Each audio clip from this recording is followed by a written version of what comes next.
그렇게 크게 어렵지 않아서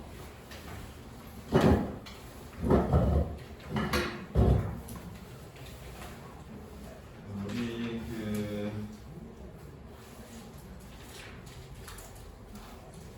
2페이지 여승을 할 건데 먼저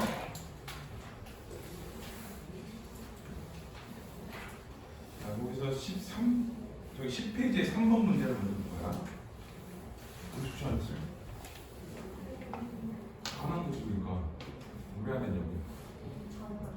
어? 뭐라고?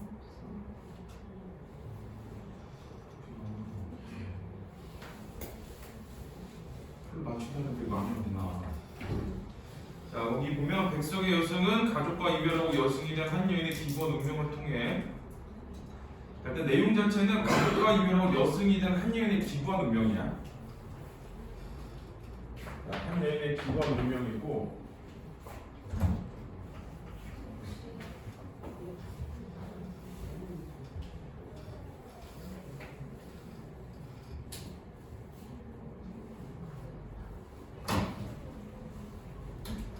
창민이 집 나왔어? 네? 집 나왔어? 저희 가출을 했다고. 제가 엄마하고 심하게 싸웠다고.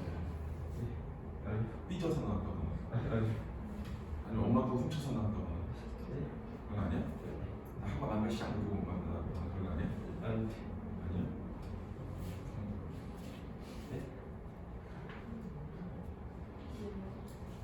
창민이 하고 만나 어머니가 전화하셨대. 하고 잘 안 오는 애가 좀 모르는데 괜찮아 얘기해. 얘기해 줄게. 뭐 무슨 일 있어? 아니 엄마가 어저께 집에 안 들어갔어? 아니야?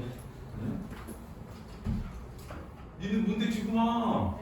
왜 지금 와? 너는? 네? 너 왜 지금 와? 숙제도 안 했으면서 네가 할 말이 많아? 어? 지금 아니죠. 여기 한 명인데 기부한 삶이 있고 자 여기 이제 여승이고 자 이걸 통해서 보여주고 싶은 건 어떤 거냐 일제강점기 민중여권 고난이야.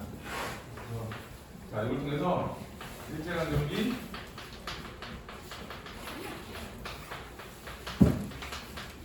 민중의 고난을 보여준다. 그래서 자, 이 한 여인이 민중이 되는 거지. 그러니까 한 명을 대표해서 보여준 거야. 자, 이 시를 읽고 나면 마치 짧은 영화 편을 본 것 같은 느낌을 받게 되죠. 그것은 이 작품이 시간의 흐름과 관련 있는 시상 전개 방식을 택하고 있기 때문인 거예요. 그래서 시간의 흐름과 관련 있는 육아와 관련 있는 그 전개 방식이네. 그래서 자, 주인공 격인 여인의 고단한 삶의 내력이 압축적으로 제시된 서사적인 틀 속에 서정적 감동이 담겨 있는 것이죠. 그래서 이게 이제 단편 서사시라고 해요. 얘를 짧은데 줄거리가 있어서. 자, 만약 이 작품에 들어있는 사건들이 일어난 순서대로 연을 재배한다면 땡땡땡땡 같이 될 것입니다. 라고 해서 시간의 흐름인데 이걸 재배치하라고 하는 걸 봐서는 이게 시간의 흐름, 그러니까 순행적 구성으로 되어 있는 건 아니라는 얘기야. 이거는 배웠던 거면 알아. 그래서 좀 이 시간의 흐름이 있어서. 자, 우리 앞에를 읽어볼게요. 이제 9페이지를. 자, 여승은 합장을 하고 절을 했다. 이제 여승과의 만남이야. 여기서는 여승과 만남이고,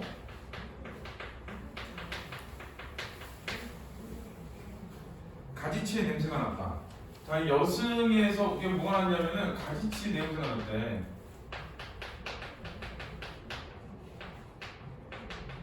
자, 이건 시적 허용이고. 근데 이게 산나물의 냄새가 났다는 얘기는 이제 두 가지야. 첫 번째는 자, 깊은 산 속에 있다. 그런 의미인데고, 두 번째는 깊은 산 속에 절이 있는데 그 절에서 오랜 시간을 지냈기 때문에 산나물의 냄새가 났다 이렇게 되거든. 그래서 이거는 여승된 지가 오래됐다라는 거. 보통 두 가지로 해석을 하고. 자, 그리고 쓸쓸한 낯이 옛날같이 늙었다. 그래서 이 여승의 어떤 외모를 보여주는 거지. 쓸쓸한 낯. 여승의 낯이 쓸쓸하다는 얘기는 이 승려가 되기 위해서 속세의 어떤 고달픔을 다 털어내고 들어가야 되거든. 근데 그 모습이 그대로 남아있다는 거야. 그래서 이거는 어떤 속세의 고난이 남아있다는 거. 속세의 고단한 삶이 남아있어. 그만큼 어떤 거냐? 속세의 고달픈 삶이 속세에서의 삶이 굉장히 고달팠다는 걸 보여줘. 그래서 이걸 본 다음에 나는 불경처럼 서러워졌다. 여성과의 만난 다음에 나의 반응이거든. 이거는 나의 정서는 서러움이야. 서러움.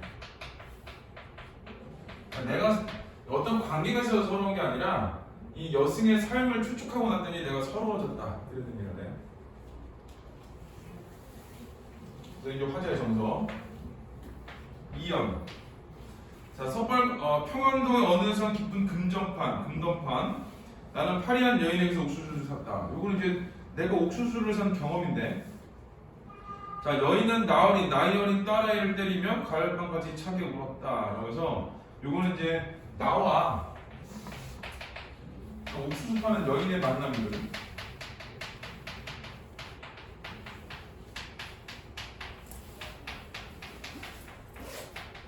자, 이 옥수수 파는 여인은 딸아이를 때리면서 가을밤까지 차게 울었대.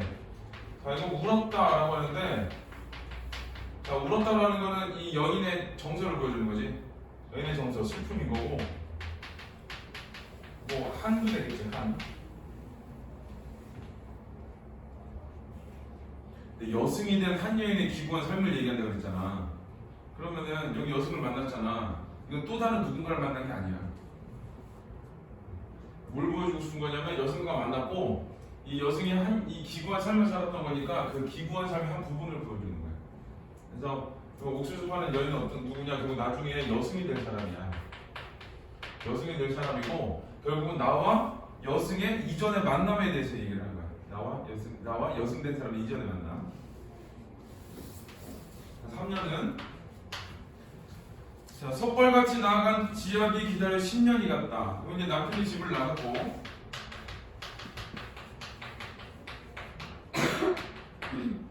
자, 그 다음에 지압이는 돌아오지 않고 어린 딸은 도라지꽃이 주어 돌무덤으로 갔다. 어린 딸은 도라지꽃이 주어 돌무덤으로 갔는데 2연에서 보면은 아이를 때리며 울었다 그랬는데 3년에서는 아이가 돌무덤으로 갔다 그랬지. 죽은 거야. 그래서 남편이 집을 나가고 자, 딸은 죽었어. 그래서 이 남편이 집 나가고 딸이 죽었다는 거는 이 가족 공동체가 해체됐다 이런 말을 쓰거든. 일제시대 때 좀 고단한 삶의 모습을 보여주는 거야. 일제강점기 고단한 삶의 모습.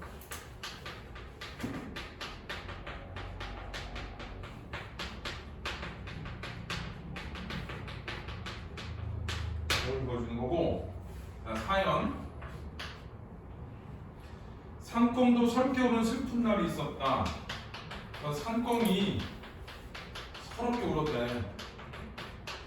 설게 우는 슬픈 날인데 이건 어떤 슬픈 날이라는 거지. 근데 산꿩이 서럽게 울었지. 이거는 감정이입이고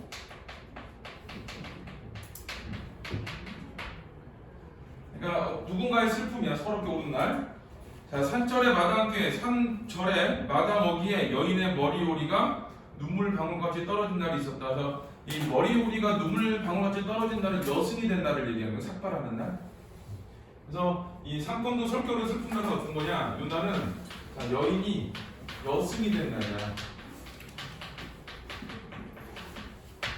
그래서 여기는 산꿩이 설교 오는 슬픈. 이거는 누구의 감정이냐? 여인의 감정이야. 이거는 이제 여인의 정서고. 그래서 여인이 여승된 날을 뭐라고 표현했냐면은 머리오리가 눈물 방울과 같이 떨어진 날이라고 써있거든. 그러니까 머리카락이 눈물처럼 뚝뚝 떨어졌으니까 이 여승이 된 날, 이 날도 어떤 거냐?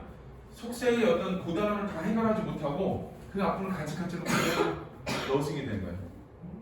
그래서 이 슬픔의 날이 된 거고 그 슬픔을 그대로 간직해서 나중에 여승을 만났더니 그 쓸쓸한 낯이 여전히 남아있었던 거지. 자, 그래서 여기서는 이제 시간의 순서가 어떻게 되냐? 여승을 처음 만났어. 여인을 만났어. 딸아이를 때리는 여인을 만났어. 그 여인이 딸이 죽었어. 그 다음에 그 여인이 여승이 됐어. 그리고 그 이후에 만났어. 그래서 그 뒤에 있는 3번 네, 순서가 2, 3, 4, 1, 2, 3. 그래서 요거 이제 역순행적 구성이라고 그래.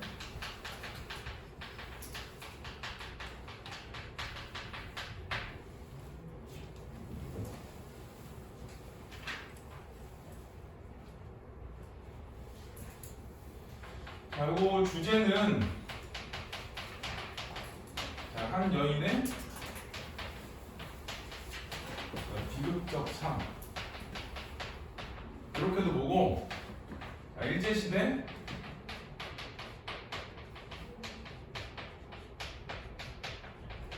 우리 민족의 비극적 삶 이렇게도 보고, 자, 두 가지로 다 봐. 그러니까 결국 이제 여인이 누구를 말하냐면은 일제시대 우리 민족이라고 보는 거야. 그래서 여러 명을 다 설명을 할 수 없기 때문에 다 한 명을 찍어가지고 설명을 해주는 거야.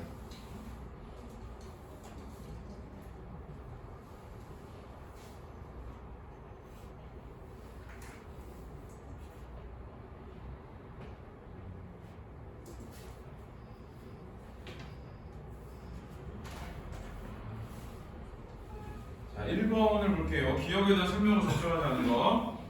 정서를 다른 대상에 빗대어 표현하고 있다. 그 비유했다는 얘기인데, 기억에 불경처럼 서러워졌다 했지? 자, 보고. 그 다음에 작품의 애상적 분위기가, 그러니까 기억이니까. 자, 작품의 애상적 분위기의 조화를 이루고 있다. 서러워졌다 했지? 서러워졌다. 초월적 세계에 대한 화제의 정신적 지향인데, 그 여승이 득도를 하기 위해서 뭔가 하고 있는 건 아니지? 그래서 이거는 틀린 말. 속세를 떠난 대상의 처지를 환기하는 소재, 불경. 관찰자로서 화자가 대상에 느낀 감정, 서러워졌다. 이렇게 되는 거예요. 그래서 1번은 3번이다. 자, 이번엔 가인 식구와 나의 설명을 서로 연결한 건데, 가중치의 냄새가 났다. 이건 후각적 심상. 속세와 단절된 상, 깊은 산골에 있다. 라는 걸 보여줘. A고. 가을밤같이 차게 울었다가 있는데, 자, 오늘 D지. 소리를 온도에 대한 감각적 표현으로 한 감각의 전이고, 이 시각의 촉각할, 시각의 촉각할, 공감각적 심상이고, 여인의 마음속에 가득해진 서러움, 그가 울었다라는 말씀인 거예요. 그래서 이건 공감각적 심상이고, 그 다음에 한의 정서를 표현하고, D. 도라지꽃 쥐조와 돌무덤으로 나왔다는 죽었다라는 뜻인데, 자, 오른쪽은 딸의 죽음을 애들로 표현함으로써 감정의 직접적 표출을 절제하면서도, 자, 절제, 불주고, 비극성 심화고, 이 죽음을 도라지꽃이 주어 돌무덤으로 갔다 그러잖아. 요건 이제 미화법을 썼다 그래. 미화법. 자, 삼공도 설계 오르는, 자, B인데 출가의 과정에서 여인이 느꼈을 심리적 고통을 다른 대상에 투영했다. 그래서 이거는 감정이입했다는 얘기지. 감정이입. 이거 한 거. 그 다음에 이제 11페이지를 보세요. 자, 11페이지는 자, 정서의 개념과 종류가 있는데, 자, 정서는 일반적으로 사람의 마음 이런 여러 가지 감정이나 기분을 조쳐야 돼.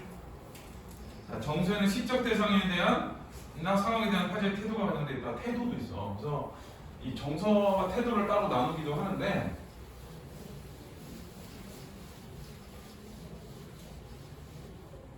이거는 이제 정서는 거기 이제 기분, 감정, 느낌 이런 거야. 그래서 얘는 좀 일반적이야. 일반적이라는 뜻은 뭐냐면 헤어지면 슬프고 만나면 기쁘고, 이게 일반적인 거잖아. 그 다음에 태도는 자, 그거에 대한 대응 방식이야. 대응 방식. 대응 방식이라는 건 어떤 거냐면 이별에서 슬퍼. 그 이별을 그대로 받아들여 계속 슬퍼할 수도 있지만 다른 사람을 만나고 해결할 수도 있고, 그 다음에 나는 너만 기다릴 거야 지조와 절개를 지킬 수도 있고, 그러지? 그런 건 이제 태도라고 하는 거야. 그래서 요거 두 개를 정서로 묶기도 하고 요거 두 개를 나누기도 하고 그래. 그래서 시에서는 정서가 막 들어가는 경우도 있지만 정서는 빠지고 태도만 들어가는 경우도 있어. 이건 이제 토탈에서 그냥 정서라고 얘기를 하는 거야. 여기서는. 그 다음에는 그 희노애락 이 대표적 정서에 해당하고, 긍정적 정서는 사랑, 존경, 예찬, 환희, 동경, 희망, 기대, 좋은 말이지. 그 다음에 부정적 정서는 미움, 분노, 공포, 비애, 우수, 절망, 원망인데, 비애도 슬픔이고 우수도 슬픔이고 뭐 그래, 다 비슷한 말들이야. 자, 근데 정서의 특징이 있는데 거기서 점 세 번째 거를 봐봐. 이 정서와 태도가 뭐를 통해 드러나냐면 이 정서 태도가 이 어조로 드러나. 그래서 이제 문제에서 어렵다고 느낀 게 어조거든. 어조. 그 어조를 찾으면 정서랑 태도 찾는 거야. 그래서 어조가 변했다 그러면은 정서는 부정적인데 태도가 긍정적인 경우 어조의 변화야. 예를 들어 슬퍼, 계속 슬퍼, 어조가 슬픔의 어조겠지. 근데 슬퍼, 근데 난 이겨낼 거야. 그러면은 그냥 어조가 변하는 게 되겠지.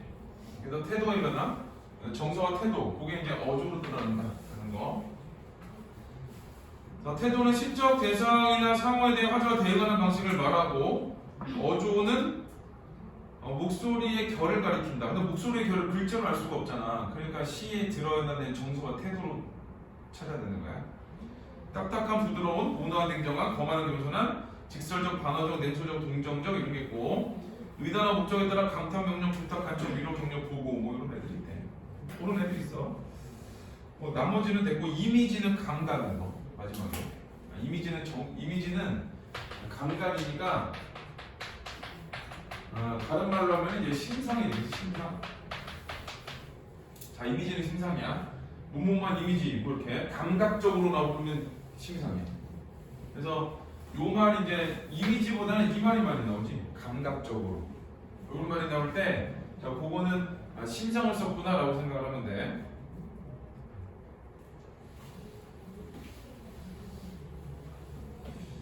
자, 넘겨보세요. 시조가 나왔는데. 자, 가가 샛별 지자. 샛별이 졌다는 얘기는 샛별은 이 새벽에 뜨는 별을 샛별이라고 그래요. 그러니까 샛별이 졌다는 얘기는 아침이 됐다는 뜻이에요. 자, 가에 샛별이 지자. 결론은 아침이 됐고. 자, 호미 메고 살인당이 아침이 됐어. 그래서 내가 호미를 메고 나갔어. 자, 이건 이제 일을 하러 나오는 거지. 노동의 시작이야. 긴 숲을 찬 이슬에 배잔방이 다 젖는다. 그래서 긴 숲풀이니까 이렇게 풀이 크게 자라났나 봐. 여름 정도 되겠지. 자, 이슬에 배잔방이 다 젖는다. 그래서 노동이 시작했고, 자, 노동을 했고. 아이야, 시절이 좋을수록, 시절이 좋구나. 옷이 젖다고 감기하랴. 그래서 시절이 좋은데, 옷이 젖는다고 뭐 특별히 문제가 있겠니? 라고 해서, 자, 노동을 하면서 느끼는 만족감을 보여주는 거야. 만족감. 뭐 내용이 크게 뭐 어렵거나 이런 건 아니에요. 이거는 이제 주제가 자, 하루에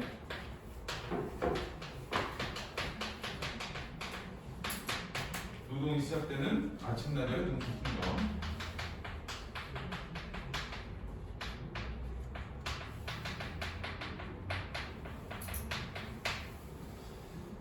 이제 아침이 됐으니까 우리 일하러 나가자 이렇게 되는 거. 이제 아침이 돼서 내가 일을 하러 나갔는데 지금 숯불이 길게 자라서 내 옷에 그 옷에 다 묻었어. 그래도 괜찮아. 시절이 좋기 때문에 옷이 젖어도 상관없어 라고 하는 거야. 그래서 여기서는 이제 그 노동을 하는 것은 만족감 이런 게 드러나 있다 보면 돼. 자, 나는 자 12의 계집권을 입만여기가 나가보니 일단은 상황이 그냥 개발이 됐어. 그래서 이미 왔다고 생각해서 나갔어. 중요한 말은 얘지. 거기 입만여겨 나가보니까 입만여기 임이라고 생각해서 나간 거야. 그러니까 개가 짖었으니까 뭔가 인기척이었거든. 임인가봐라고 한 거지. 그만큼 어떤 거냐면은 요 안에 들어있는 정서는 그리움의 정서가 들어있는 거지. 임에 대한 그리움. 자, 임은 아니오고 명월이 만정. 임은 안 오고 실망감이겠지. 명월이 만정한데 명월이 밝은 달이 뜰에 가득한데 일진축풍에 한 번에 가을바람에 입지는 소리로다 라고 해서 임이 온다고 생각해서 나가는데 임은 없어.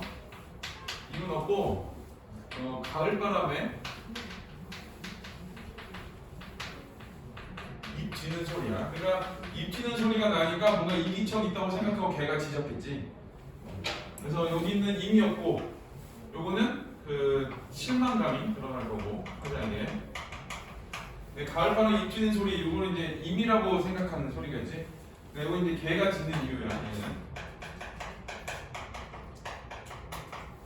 여기서는 내가 이 소리를 듣고 O에서 임이라고 생각한 게 아니라 이 소리가 나니까 걔가 짖었어. 그래서 임이 오는가?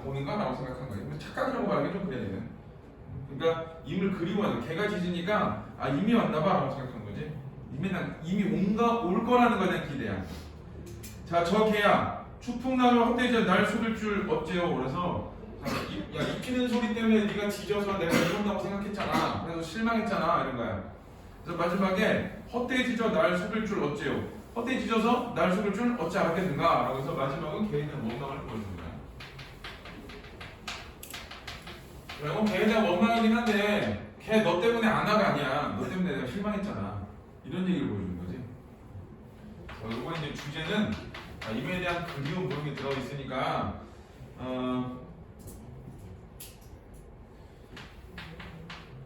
임이 온다라고 생각했으니까 임의 기한에 대한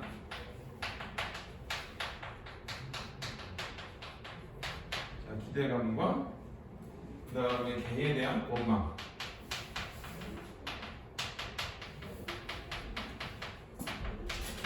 알려주면 되겠지. 걔를 원망하는데 원망하는 이유가 너 때문에 하나가 아니야. 네가 날 실망시켰어. 그런 거야. 자, 다는 자, 요건 이제 사설시조고 사설시조. 나 정도는 뭐 어시조 정도 되는데 이건 뭐 크게 중요하진 않아. 자, 논밭 가라 김매고 논밭을 가라 김매고는 잡초를 베고 배잔방이 다임죠. 배잔방이에 다임조는 대님을 매서 신발끈을 무고 어디 가는지 가는 거지. 자, 김맨 다음에 어디를 가?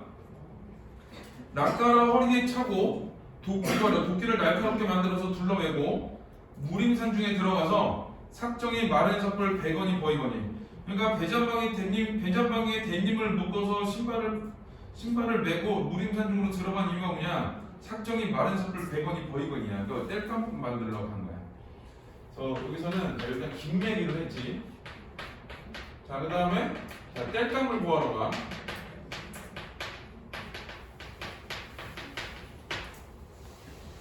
자, 그래서 지게의 질로 지팡이 받쳐놓고 생물 찾아가서 점심 도시락 부시고. 자, 그 다음에 이제 점심을 먹고. 그 다음에 군방대를 톡톡 털어 입담에 피워놓고 콧노래 졸다가 자, 담배를 피우고. 그 다음에 졸아. 네, 마지막에 석양이 재 넘어갈 때 해가 질 무렵에 어깨를 축히면서는 이제 기지개를 펴면 이런 뜻이야. 기지개를 펴면서 긴 소리 짧은 소리 어이갈 거 하다가 라고 해서 이제 일어나는 거지. 졸다가 내용이 크게 뭐가 있지 않아. 그리고 어이갈 거 하다가 언제 가냐 이런 게 아니라 그냥 관습적인 표현이야. 이제 가야지 라고 하는 거야. 자, 여기서는 일단은 시간의 흐름에 따라 전개가 되고 있지. 김매기하고 뗄감 걸어가고 점심 먹고 담배 피우고 졸고 일어나고. 자, 시간의 흐름대로 가고 있고. 자, 그 다음에 여기서는 이제 농가의 하루 일을 보여주는 거야. 그래서 이 주제는 그 농촌의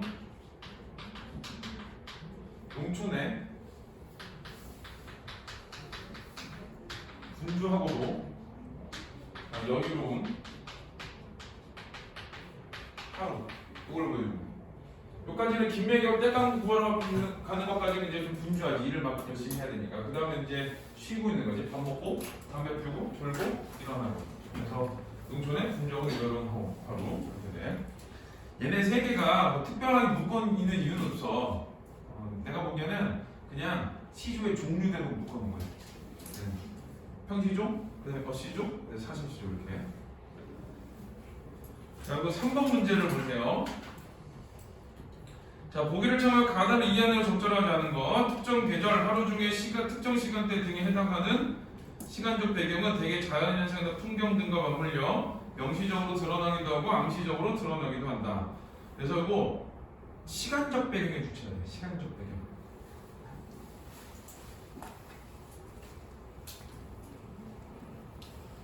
자, 시에서 시간의 시적 상황을 구체화하거나 이미지와 분위기를 환기하면서 시상 전개 과정에서 어떤 계기로 작용하기도 한다라고 돼 있어서 3번의 핵심은 이제 시간적 배경이야.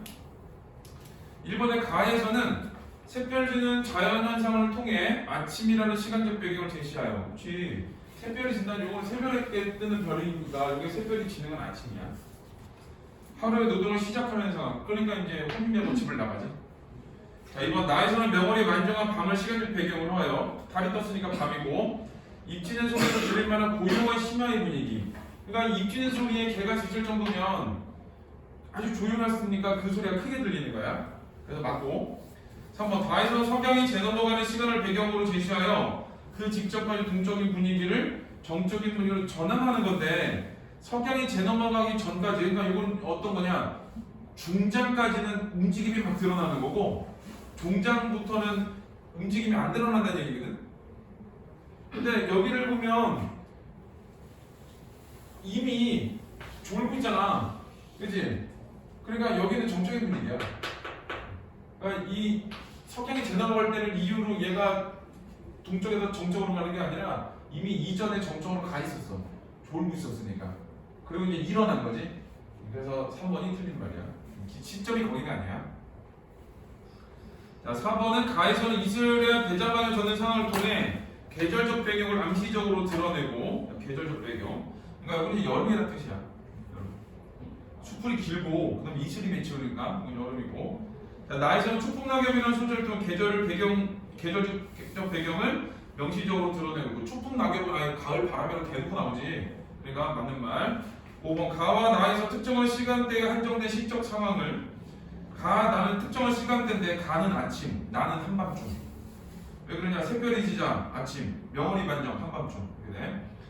다에서는 점심 이전부터 황혼역까지. 왜 그러냐면 점심을 먹지. 그다음에 석양이 재 넘어갈 때 일어나지. 여기서 시간의 흐름이 이렇게 일어나는 거야. 그래서 5번도 맞는 말. 3번이 답이에요.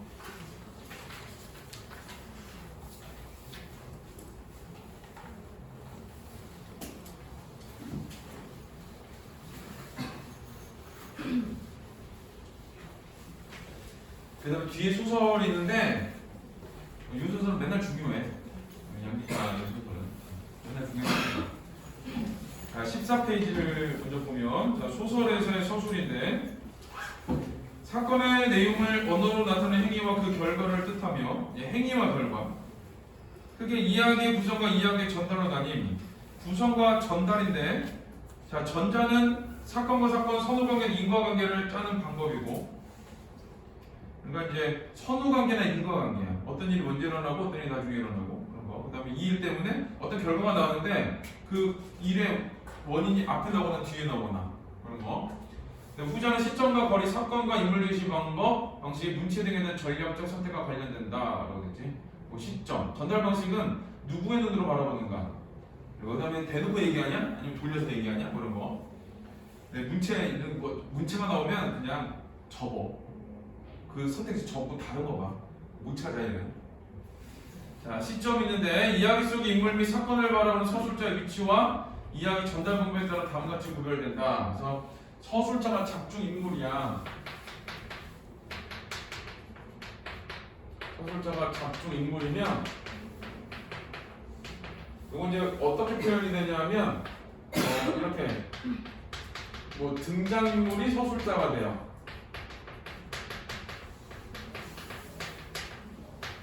이렇게 표현하기도 하고 혹은 작품 안에 서술자라고 얘기를 하기도 해요. 자, 요게 이제 몇 인칭이냐? 1인칭이지. 그래서 항상 누가 있냐? 나가 있어야 돼. 나가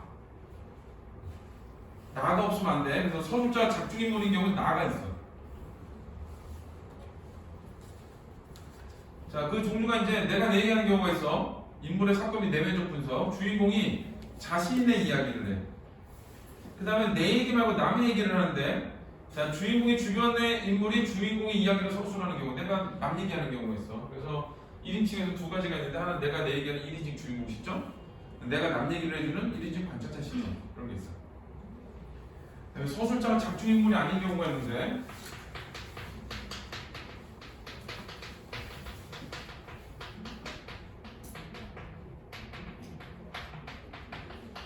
이런 경우에는 자 이거는 이제 뭐라 그러냐 이거 작품 작게 서술자 이런 말로 나와.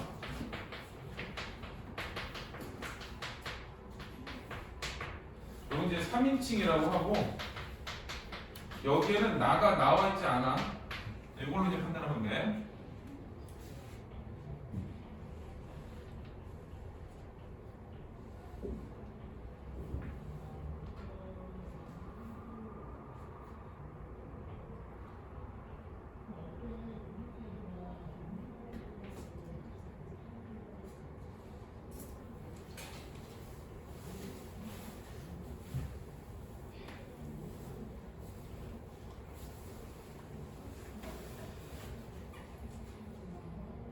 그래서 오늘 이제 서술자가 이야기 외부의 전지적 존재로서 요 인물의 내면 심리, 그 다음에 인물 및 사건 논평 다 알아요. 이 사건이 왜 일어나는지, 제 속마음은 뭔지, 이런 상황에서 제가 어떻게 반응할 건지 다 알고 있어요. 이런 게 있고, 그 다음에 이제 관찰자 시점이 있는데 서술자가 이야기 외부의 관찰자로서 시선에 포착되는 장면이나 겉으로 드러난 인물의 말이거든. 장면, 그 다음에 말, 요걸로 하는 거야. 대화와 행동으로밖에 안 보여줘. 근데 요게 3인칭 관찰자 시점의 소설이 잘 없어. 그래서 이제 부분으로 떼내는 거야. 대화와 행동이 주로 드러난 부분을 떼내서 문제에서는 대화와 행동을 중심으로 소설하고 되는 식으로 나와. 그럴 때 따옴표의 수를 보면 돼. 따옴표의 수. 자, 사건과 인물 제시 방법이 있는데 두 가지가 있지. 자, 직접 제시가 있고. 직접 제시는 요걸 이제 말하기라고도 하고, 요건 말 그대로 설명이야. 설명을 하고 요약적 제시를 해줘. 이럴 때 이제 이걸 드러내는 게 어떤 거냐면 심리나 성격을 제시해줘. 심리나 성격. 그 다음에 간접 제시가 있는데, 간접 제시는 보여주기 라고도 하고, 이걸 다른 말로 극적 제시라고 말을 하는 거예요. 극적 제시. 이거는 대화나 행동을 통해서 그 사람의 심리나 성격을 추측하게 만드는 거예요. 추측. 직접 제시는 하나 더 쓰기. 비유가 직접 제시야. 비유. 돼지 같은 거. 이거지? 천사 같아. 이런 거. 여우 같아. 이런 거 전부 다 직접 제시야.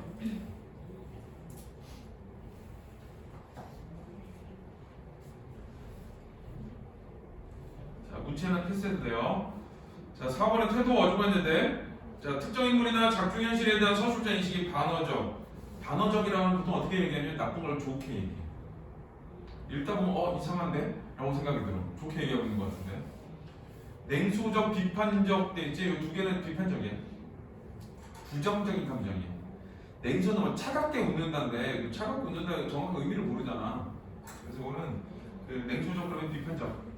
자, 동정적, 호의적, 해학적. 해학적이 이제 좀 웃기거나 엉뚱하거나. 해학은 엄밀하게 말하면 좀 엉뚱함이지. 엉뚱함. 웃김보다.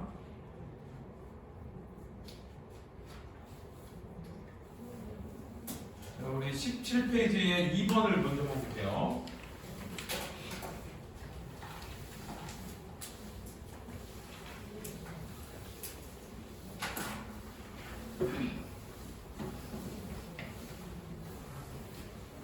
자, 독자 입장에서 그 서술이나 논평을 믿기 어려운 서술자를 신뢰할 수 없는 서술자라고 하는데, 어린아이 서술자가 대표적인 예이다.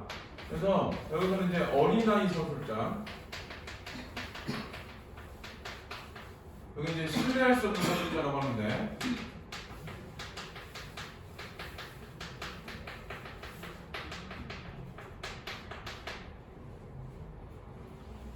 서술자로서 어린애를 대체로 그 자신이 사건의 중심이기보다는 어른들의 세계나 관찰자 역할을 한다 라고 해서 여기서는 보기 주시면 돼. 어른 세계 관찰자 역할이야.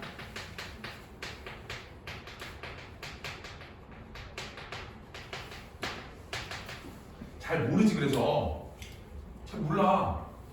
사람 손님 어머니 같은 데서는 얘가 6살이잖아. 엄마하고 사람 손님하고 뭔가 유효한 기류가 흘러가고 있거든? 몰라. 근데 그거를 읽고 있는 나머지는 다 알고 있지. 저 아저씨하고 저 엄마하고 뭔가 얼레리 꼴레리 중이다라는 거를. 이걸 다 알고 있거든? 뭔가 썸을 타고 있는 막 그런 분위기가 막 보여지는데 얘는 몰라. 아저씨가 정말로 그 하숙비 주는 줄 알고 그러고 있어. 사실 그 안에 편지 봉투 들을 거거든. 편지 들을 거거든. 그거 몰라. 그래서 이 눈에 보이는 그대로 서술을 하는 거야. 이게 이제 그런 소설에서는 이렇게 보이지만 전쟁 소설 같은 경우에서 어린아이 시점으로 보는 경우가 있거든. 그럴 때는 이념의 대립이나 이런 거 몰라. 눈에 보이는 대로 얘기해. 그러니까 생각보다 되게 잔인하게 보여. 비극적으로 보여. 자, 일반적으로 어린아이 소설자는 어른들과 달리 순수한 시선으로 세상을 바라보기에 어른들의 세계를 제한적으로 인식하지만, 그래서 어떻게 하냐, 어른들의 세계를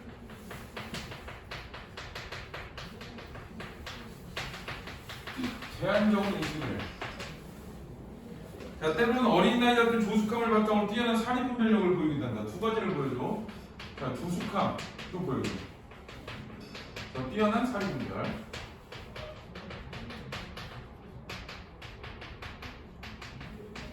이거를 보여준다. 자, 이런 서술의 설정은 어른들의 세계가 지닌 부조람이나 모순을 폭로하는 기능을 한다. 그래서 자, 부조람이나 모순을 폭로하는 기능을 하기도 한데,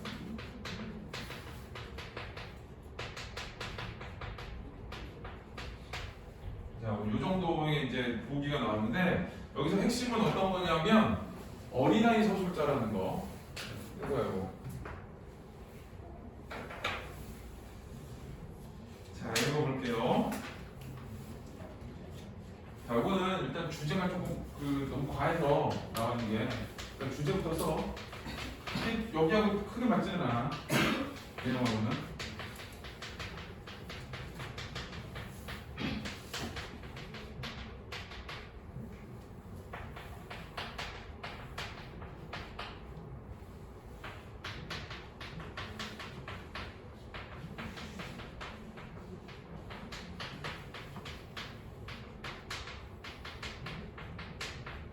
그리고 왜 내용하고 맞지 않는 주제인데도 굳이 쓰냐?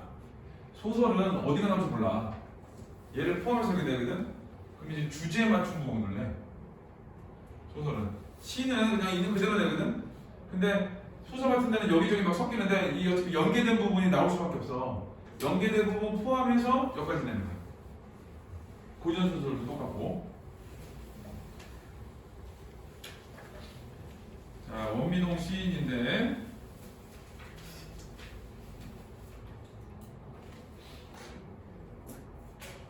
자, 원미동 시인에게는 또 다른 별명이 있다. 제목이 원미동 시인인데 원미동 시인에 대해서 얘기해.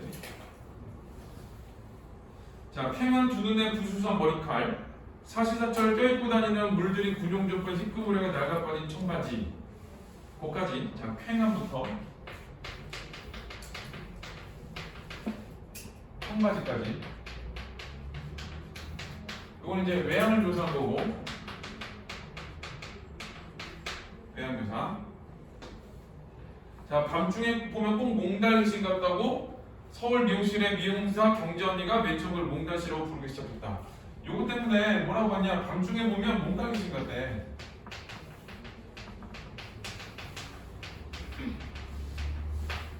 저거 이제 평가야.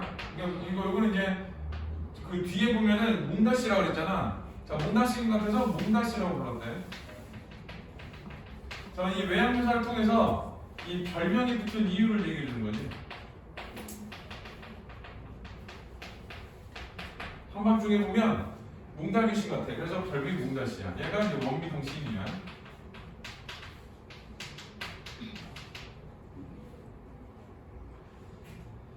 자, 경제언니뿐만 아니라 우리 동네 사람이란 누구나 그를 좀 경멸하듯이. 자, 이게 이제 경멸한다고 하는데, 이게 이 몽달씨에 대한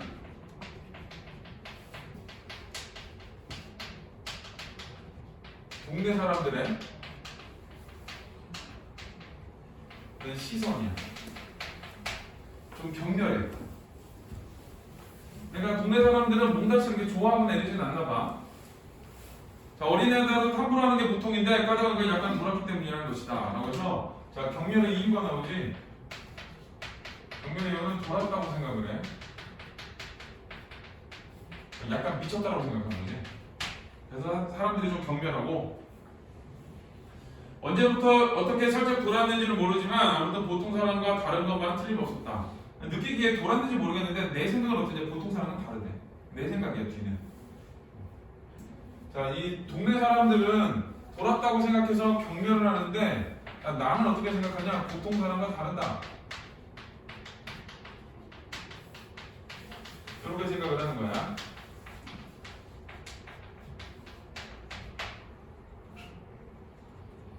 자, 몽달씨는 무궁화 연립주택 3층에 살고 있었다. 베란다에 화분이 유난히 많고 세장이 3개나 걸려있는 몽달씨네 집은 여름이면 우리 동네에서 드물게 윙윙거리며 하루 종일 에어컨이 돌아가는 부자였다. 요즘 에어컨 다 있는데 옛날에는 에어컨이 많이 없었어. 자, 에어컨 있으면 부자였어. 옛날에. 에어컨을 통해서 이 집 부자인가 보다 이걸 알 수 있고, 시내에서 한약방을 하는 노인이 늙음하게 젊은 마누라를 얻어 아기자기하게 살아보는 판인데 결혼한 재형집에 있지 않고 3살림 재미에 푹 빠진 아버지 곁으로 옮겨온 막둥이였다. 아버지가 재혼을 했어. 근데 그 집으로 왔어. 자, 그것부터가 팔불줄이 지시라고 강남부동산의 고흥댁 아줌마가 욕을 했었는데 아들이 아버지 함께 사는 게 왜 바보 짓이라는 건지 알 수가 없었다. 자, 거기 그냥 봐도 바보 짓 맞지. 아빠가 결혼을 젊은 여자 새로 해서 둘이 잘 살고 있으려고 잘 살라고 했는데 거기 갑자기 날 보고 안 들어왔어. 그럼 얘 좀 이상하게 보이겠지? 뭔가 방해하려고 그러잖아. 그래서 그 고흥댁 아줌마가 욕을 했었는데 아들이 아버지 함께 사는 게 왜 바보시자는 건지 알 수 없다. 나는 잘 모르겠어요 왜 그런지. 이게 어떤 거냐면은 제한적 시선이에요. 그래서 아들이 아버지 함께 사는 게 왜 바보시자는 건지 알 수 없었다. 알고 있지? 자, 이게 어른들의 세계를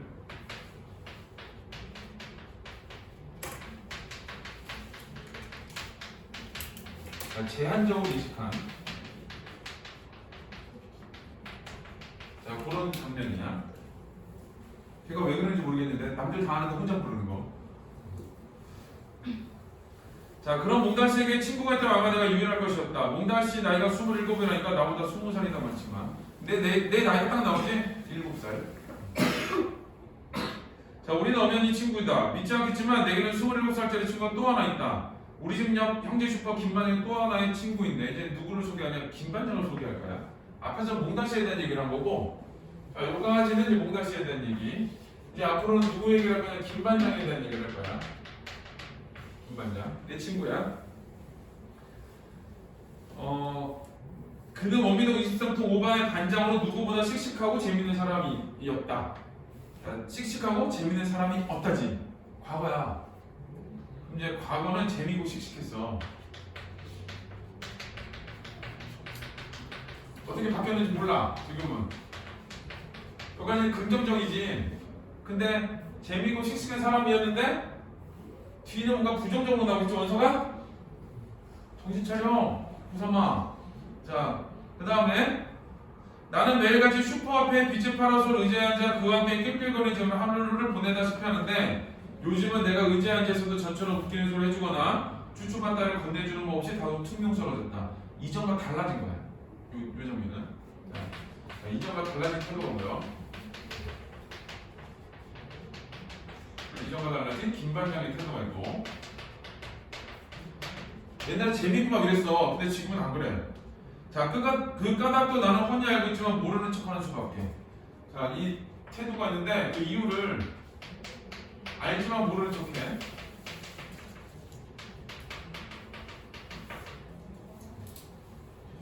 자, 거기 그 까닭도 나는 훤히 알고 있지만 모르는 척하는 수밖에 공이 줄쳐야 될까. 자, 그 다음에 우리 집 셋째 딸 손옥이 언니가 지난달에 서울 이모집으로 훌떡 떠나버렸기 때문인 것이 나왔어. 자, 그 이유가 뭐냐? 언니가 서울로 갔어. 근데 모른 척하는 거지. 자, 김반장이 선욱이 언니랑 좋아 지내는 것은 운동회 하다 하는 일이지만 선욱이 언니 마음이 요새 좀 싱숭생숭하더니 기어있는 이모네 가는 옷가게를 도와준다고 서울로 가버렸다. 선욱이 언니는 얼굴이 아주 예뻤다. 남들이 말대로 괜찮아서 욕이 났다고 해도 과언이 아닐 만큼 지질이 궁상이 우리 집에 두고 보긴 아까운 편인데 그 지질이 궁상이 지겨워 맨날 뚱하던 언니였다 라고 해서 언니가 이곳에서 지질이 궁상으로 사는 게 너무 힘들었어. 그래가지고 서울 이모네로 가버렸어. 그러다 보니까 김반장하고 잘 지내던 사이인데 서울로 가버렸잖아. 그럼 김반장은 그 전까지는 나한테 잘해줬겠지. 언니가 이쁘니까, 언니를 좋아하니까. 근데 언니가 가버리니까 이제 나에 대한 태도도 퉁명스러워진 거야. 나는 근데 그 이유를 알지만 어때? 이 이유를 알지만 모르는 척해. 이 모르는 척이 중요한 말이거든. 여기서는 얘가 왜 중요하냐? 앞에 보기에서 어른들의 세계 관찰자를 해서 제한적인 이식을 보여주기도 왜 아들이 아빠 보는데 왜 이상한지 모르겠어. 이렇게 얘기도 하지만 내가 알지만 얘기 안 하는 거다. 이렇게 얘기도 하는 거야. 그래서 이 이유를 알지만 모른 척하는 거는 이 어린 서술자의 조숙함을 보여주는 거야. 어린 서술자의 조숙함. 그러니까 이제 김반장에 대한 태도가 어떠냐? 재미있고 씩씩한 사람이었는데 지금 좀 퉁명스러워진 거지. 그러니까 부정적으로 바뀐 거야. 자, 그 다음에 중략부분 줄거리는 나는 몽달씨와 형제 슈퍼 김반장과 친구처럼 지내고 김반장은 몽달씨를 일꾼처럼 부려먹는다. 어느 날 몽달씨는 불량매들에 쫓겨 형제 슈퍼를 찾고 김반장은 자신에게 피해가 될까 싶어 몽달씨를 매몰차게 쫓아낸다. 요거는 이제 김반장의 이기적인 면이야. 자, 몽달씨는 불량매들이 얻어맞고 알아놓다 열흘쯤 지나서 형제 슈퍼에 다시 나타나 아무렇지 않게 김반장이 이를 돕는다. 그래서 이 중략부분 줄거리를 보니까 좀 이기적인 면을 가지고 있어요. 나한테 피해를 주면 안 되니까 내 친구같이 지내는 사람을 내가 손절해 버리는 거지. 자, 그날 밤에 난 여기 앉아서 다 봤어요. 그날 밤이 어디냐? 김반장이 몽달씨를 외면한 날이야. 자, 무얼 김반장이 아저씨를 쫓아내는 걸. 순간 몽달씨가 정색하고 내 얼굴을 쳐다보았다. 예전에 그 풀려있던 눈동자가 아니었다. 까맣고 반짝이는 눈이었다. 그러나 잠깐이었다. 자, 여기 보면은 까맣고 풀렸던 눈동자가 아니고 까맣고 반짝이는 눈이라고 그랬잖아. 그러니까 이건 어떤 거냐면 뭔가 사리 분별을 할 줄 아는 눈인 거야. 이전까지는 약간 돌았다, 보통 사람과 다르다라고 했는데 지금 얘기를 하다 보니까 갑자기 순간적으로 나오는 눈빛이 까맣고 반짝이는 눈이야. 아, 사리 판단력이 충분한 사람이구나 라는 걸 보여줘. 그러나 잠깐이었다. 다시는 내 얼굴을 보지 않을 작정인지 괜스레 팔뚝에 엉겨붙은 상처딱지를 떼어내려고 애쓰는 척했다. 모른 척하는 거야. 뭐에 대한 모른 척이면 그날 사건에 대한 모른 척을 하고 싶은 거예요. 나는 더 바싹 다가졌다. 김반장은 나쁜 사람이야. 저기 김반장은 나쁜 사람이야. 김반장에 대한 평가지. 그래서 결국 뭐가 되냐? 김반장은 나에게 있어서는 나쁜 사람이야. 김반장에 대한 평가. 자, 그렇죠. 몽달씨가 팔뚝을 탁 치면서 아니야라고 응수했는데도 나는 계속 다그쳤다. 그렇죠, 맞죠? 그래도 몽달씨는 못 들은 척 팔뚝만 문지르고 있었다. 바보같이 기억 상실도 아니면서. 나는 자꾸만 약이 올라 견딜 수 없는데도 몽달씨는 마냥 딴점만 피우고 있었다. 그날 사건 기억하잖아. 김반장 나쁜 사람이잖아. 계속 얘기했어. 그랬더니 몽달씨가 얘기를 안 하고 계속 딴짓을 하고 있는 거야. 자, 슬픈 시가 있어. 들어볼래? 자, 누가 그따위 시를 듣고 싶어하는 줄 알고 내가 입술 비중 내밀거나 말거나 몽달씨는 기어이 시를 읽고 있었다. 이제 시가 나오는데 마른 가지로 자기 몸과 마음에 바람을 들이는 저 은사시 나무는 박해받는 순교자 같다. 자, 은사시 나무가 박해받는 순교자 같대. 그러나 다시 보면 저 은사시 나무는 박해받고 싶어하는 순교자 같다. 은사시에 대한 두 가지 평가야. 박해받는 순교자 혹은 박해받고 싶어하는 순교자 이렇게 되는데 여기서 은사시 나무는 몽달씨를 얘기해. 그러니까 남이 보면 박해를 받고 있는 것 같지만 실제로는 박해를 받으려고 하는 사람인 것 같다라고 생각하는 거야. 자, 너 글씨하지. 자, 이것부터 가져. 나는 다 외웠으니까. 몽달씨가 구깃구깃한 종이 쪽지를 내게로 내밀었다. 아주 슬픈 시라고 말하면서 시는 전혀 슬픈 것 같지 않았는데도 난 자꾸만 눈물이 나려 했다. 그러니까 몽달씨의 상황이 좀 슬픈 거야. 내가 보기에는 바보같이 다 알고 있었으면서 바보같은 몽달씨라고 해서 그러니까 몽달씨는 그날 밤의 일을 다 알고 있는데 지금 모른 척하고 있는 거지. 그래서 그거에 대해서 이제 슬픔의 감정을 드러내는 거야. 그래서 다 알고 있으면서 왜 모른 척을 하는가라고 하는 거. 자, 2번을 볼게요. 자, 1번은 자신보다 동네 사람들에게 일어난 사건을 서술한다는 점에서 관찰자 역할을 한다. 내 얘기는 잘 안 나오고 몽달씨에 대한 얘기하고 김반장에 대한 얘기를 주로 하잖아. 그러니까 1번이 맞는 말이에요. 자, 2번은 자, 무운장 아줌마의 말을 이해하지 못한다는 점에서 아니 왜 팔불출이지? 아들이 아빠네 집에 있는데? 그러니까 그 부분인데 어른들의 세계를 제한적으로 인식하다 맞지?